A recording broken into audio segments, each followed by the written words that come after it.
بسم اللہ الرحمن الرحیم۔ السلام علیکم ورحمۃ اللہ وبرکاتہ۔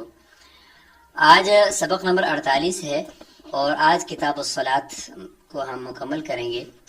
اور آج ہم دو ابواب جو آخر میں رہ گئے ہیں ان کے اوپر بات کرتے ہیں، باب الشہید اور باب الصلاۃ فی الکعبہ، یعنی شہید کے احکامات ہوں گے اور اس کی کچھ اقسام کے اوپر ہم بات کریں گے، اور خانہ کعبہ کے اندر نماز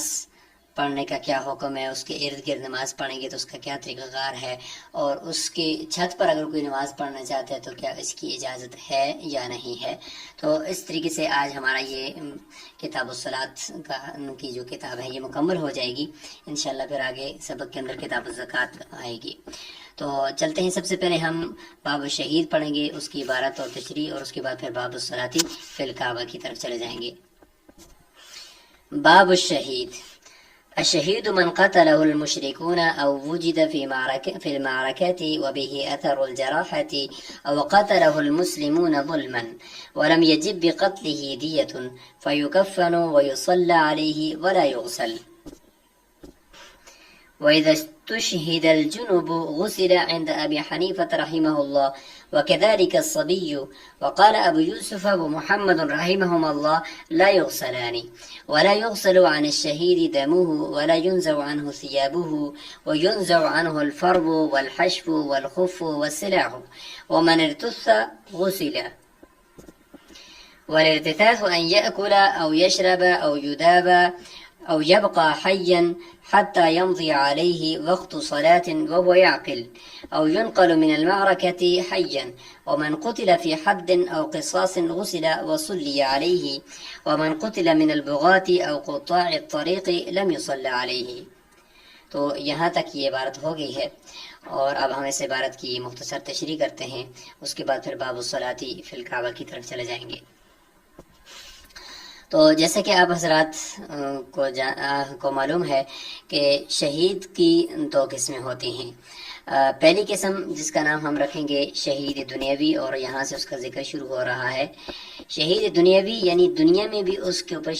شہادت والے احکامات لاگو ہو رہے ہیں، یعنی جو احکامات شرعیہ ہیں شہید کے لیے، کہ مطلب یہ عام مردوں کے لیے جس طرح ہے کہ اس کو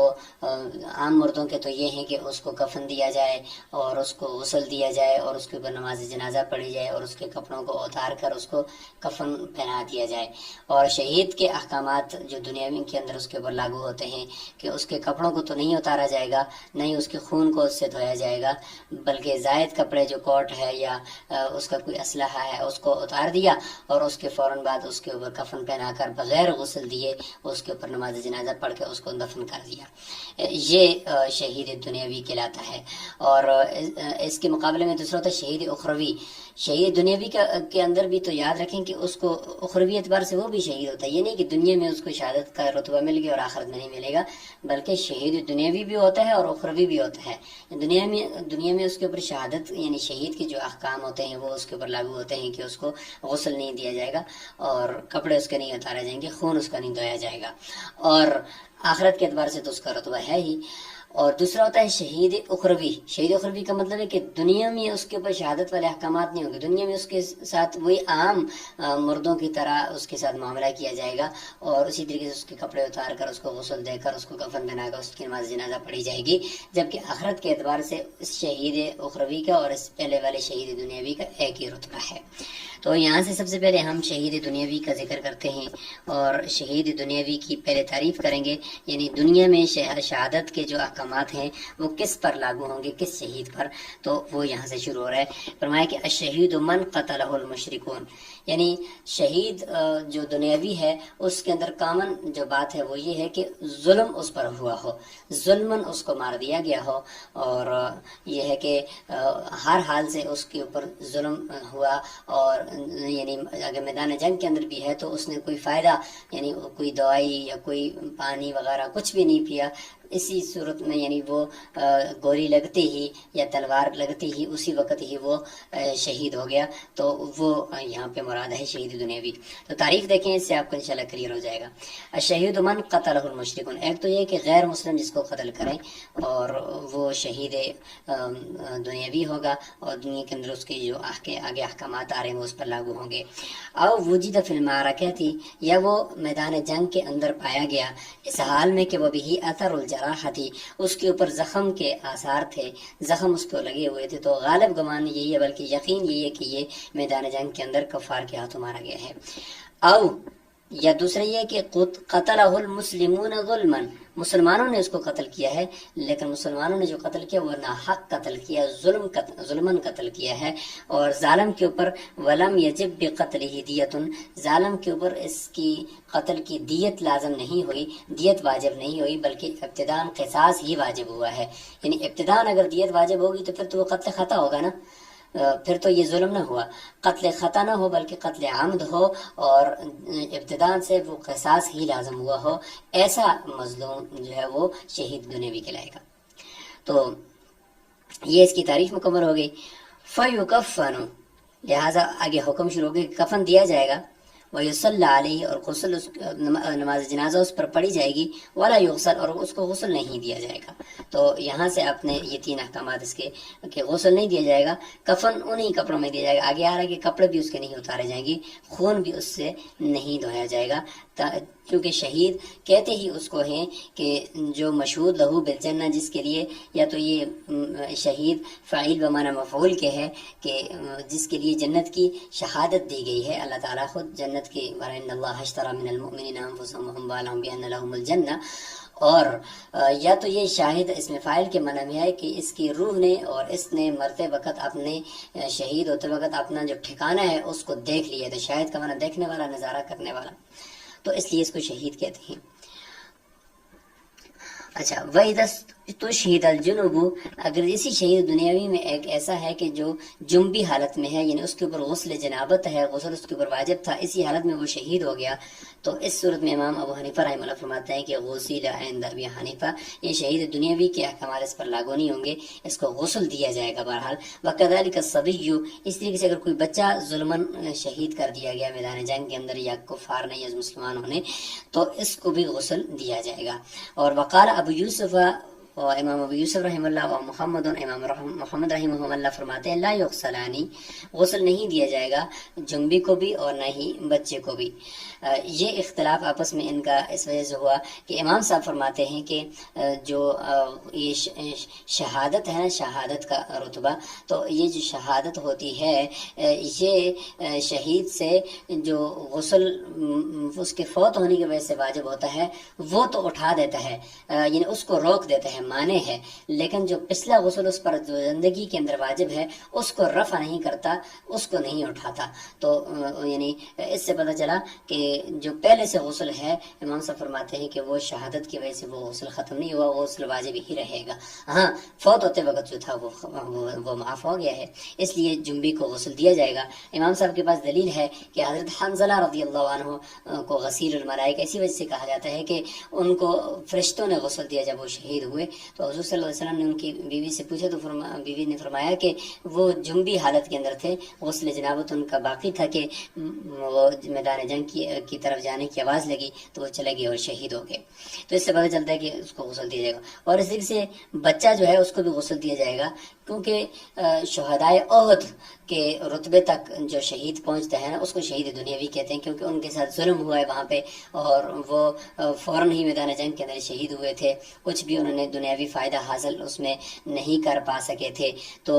وہ چونکہ یہ جو شہادت ہوتی ہے یہ تلوار یہ مخام للذنوب ہوتی ہے، تو بچے کا تو گناہ ہی نہیں ہے، تو بچہ اس حکم میں نہیں ہوگا، یعنی شہدائے احد کے حکم میں کہ ان کو تو غسل نہیں دیا گیا لہذا بچے کو بھی غسل نہ دیا جائے، بلکہ بچے کو غسل بہرحال دیا جائے گا، لہذا یہ اس شہدائے احد کے معنی کے اندر نہیں ہے۔ تو یہاں پہ راجح قول جو ہے وہ امام ابو حنیفہ رحمہ اللہ کا یہ ہے کہ غسل بہرحال بچے کو بھی دیا جائے گا اور جنبی یعنی جو جنابت کی حالت میں شہید ہو گیا اس کو بھی دیا جائے گا۔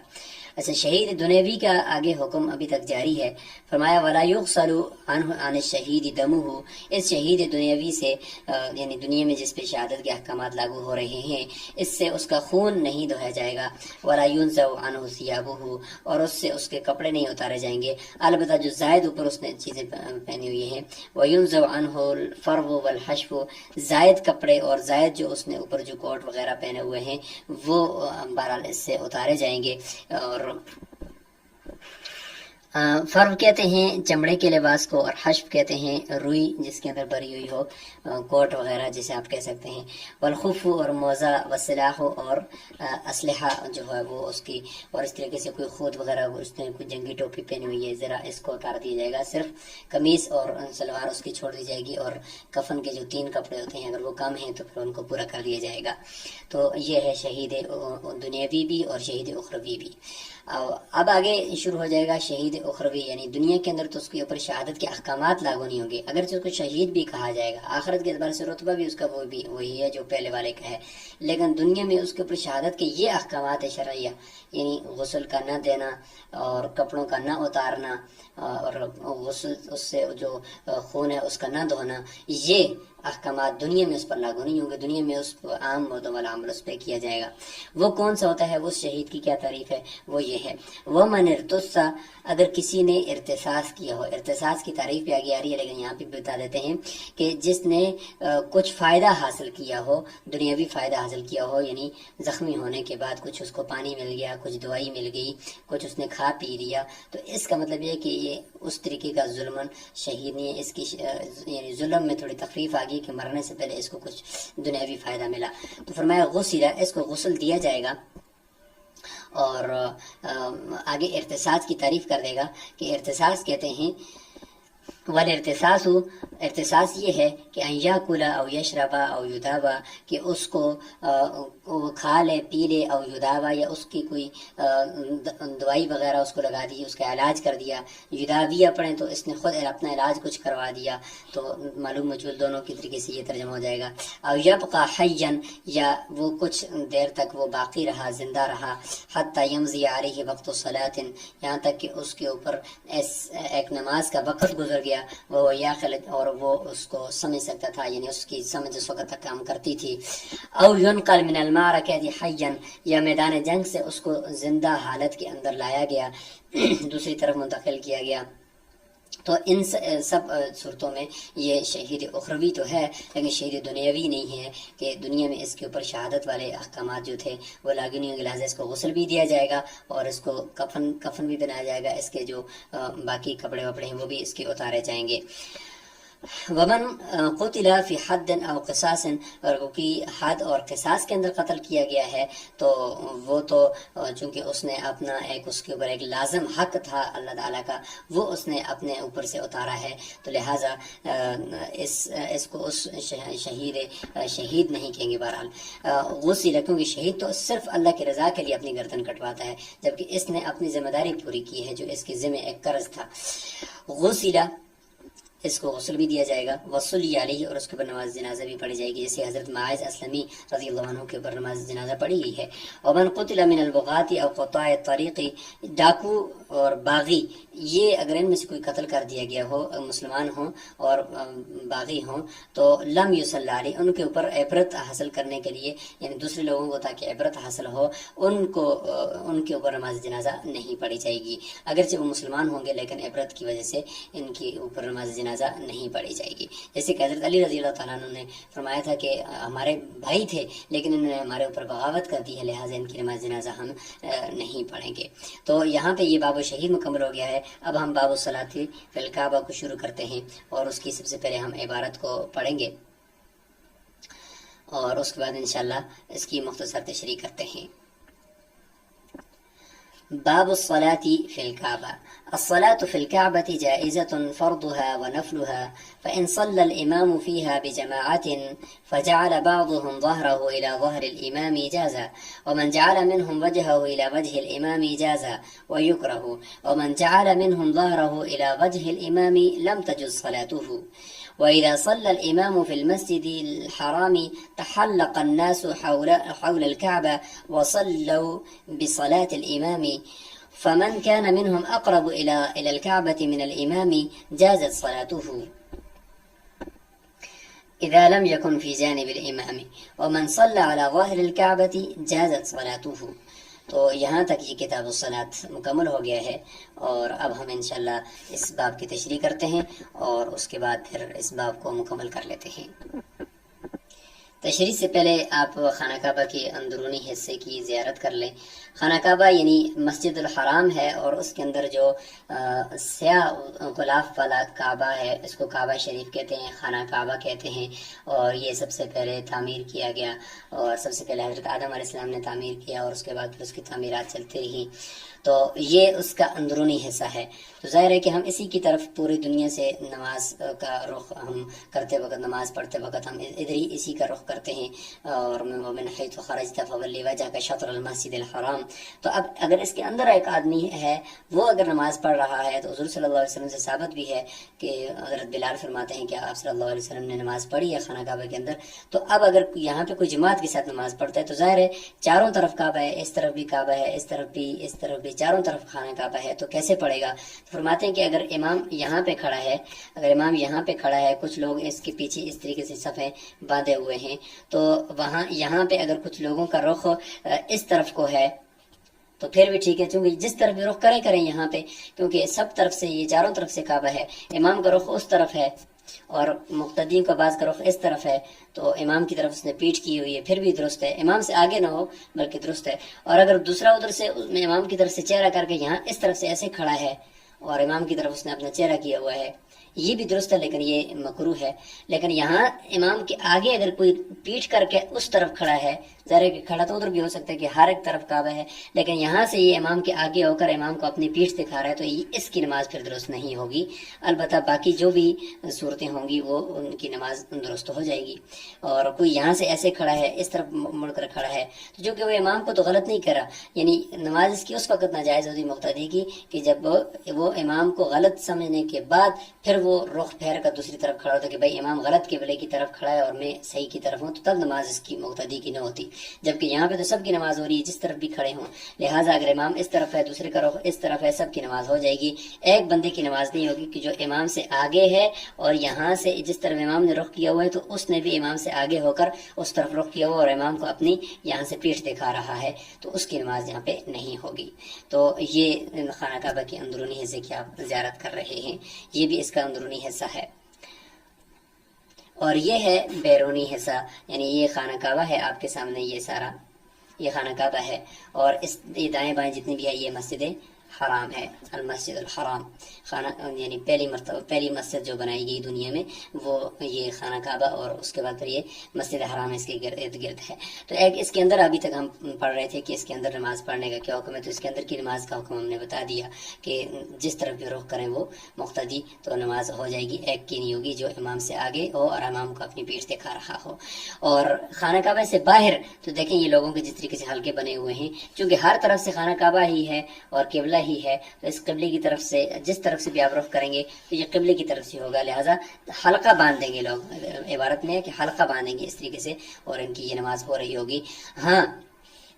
اگر امام صاحب یہاں پہ کھڑے ہیں، امام صاحب یہاں پہ کھڑے ہیں مثال کے طور پر، تو یا اس طرف کھڑے ہیں، تو ادھر امام صاحب سے آگے کوئی بھی نہ ہو، یہاں اس طرف سے امام صاحب سے آگے کوئی نہ ہو، باقی اس طرف سے اگر امام صاحب سے آگے کوئی ہیں اور خانہ کعبہ کے بالکل قریب ہیں اور ادھر امام خانہ کعبہ کے قریب نہیں ہے، پیچھے ہے، پھر بھی کوئی بات نہیں ہے، صرف امام کی طرف سے کوئی شخص امام سے آگے ہو کر خانہ کعبہ کے قریب نہ ہو، باقی اس طرف سے خانہ کعبہ کے قریب، اس طرف سے، اس طرف سے، اس طرف سے قبلہ کے قریب اگر کوئی مقتدی ہے تو تو اس کی نماز بالاتفاق ہو جائے گی. اور امام اگر یہاں پہ کھڑا ہو اور چاروں طرف سے گھوم کر لوگ وہاں اس طرف سے، اگرچہ لوگ امام سے آگے ہیں لیکن یہ امام سے آگے اپنے پیٹھ امام کو نہیں دکھا رہے بلکہ اپنا چہرہ امام کو دکھا رہے ہیں، تو یہ خانہ کعبہ کے ارد گرد نماز پڑھنے کا حکم ہے. اس طریقے سے اگر کوئی خانہ کعبہ کے اوپر یہاں چھت پہ نماز پڑھتا ہے تو نماز تو ہو جائے گی لیکن خانہ کعبہ کی تعظیم کے خلاف ہے، اس لیے مکروہ ہوگا.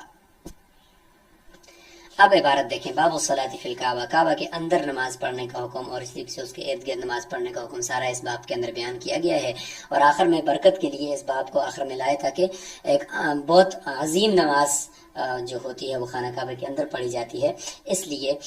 اس پہ میں اس باب کو مکمل کرتا ہوں. یہ مصنف کی یہاں پہ ان کا یہ شوق تھا، اس لیے انہوں نے آخر میں اس کو لے کر آئے. الصلاۃ فی الکعبہ کہ فی الکعبۃ جائزۃ، کعب کہتے ہیں ابری ہوئی چیز کو، تو خانہ کعبہ دیکھیں ابرا ہوا ہے، وہ بلند ہے، اس لیے اس کو کعبہ کہتے ہیں. الصلاۃ فی الکعبۃ جائزۃ، خانہ کعبہ کے اندر نماز پڑھنا یہ جائز ہے. فرضها و نفلها، فرض ہو یا نفل ہو تو یہ احناف کے نزدیک یہ جائز ہے. فإن صلى الإمام فيها بجماعة، پس اگر امام اس میں جماعت کے ساتھ نماز پڑھا رہا ہے، فجعل بعضهم ظهره الى ظهر الامام، بعض لوگوں نے، اب دیکھیں پہلی صورت شروع ہوگی ہے کہ بعض لوگوں نے اپنی پیٹھ امام کی پیٹھ کی طرف کی ہوئی، یعنی امام کے پیچھے کھڑے ہیں لیکن دوسری طرف رخ کر کے کھڑے ہیں، جہازہ یہ بھی جائز ہے کیونکہ امام کے تو پیچھے ہی ہے نا، امام سے آگے نہیں ہے، دوسری طرف رخ کر رہے ہیں تو ادھر بھی تو کعبہ ہی ہے اندر.